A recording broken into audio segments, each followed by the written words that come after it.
Hi friend! May tanong ko sa'yo. Happy ka na pa bilang isang employee?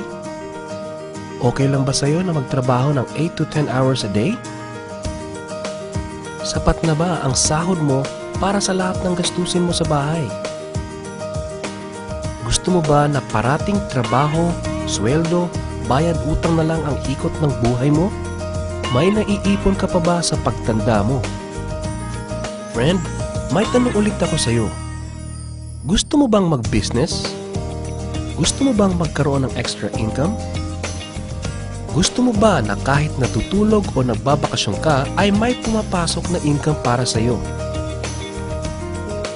Gusto mo bang maabot ang mga pangarap mong bilhin at mabayaran ang mga utang mo? Friend, anong magandang negosyo na maliit ang puhunan pero malaki ang kita? Anong magandang produkto na hindi na kailangan ibenta kasi kusang binibili na ng tao? Ano ba ang ginagamit mo at milyon-milyong Pilipino kada segundo, kada minuto at kada oras? Friend, gusto mo bang kumita mula sa cellphone mo? Kahit anong network ay pwede na. Ang average load expense ng mga Pinoy ay 30 pesos a day. Sa isang buwan ay aabot na ito ng 900 pesos. Sa isang taon ay 10,800 pesos.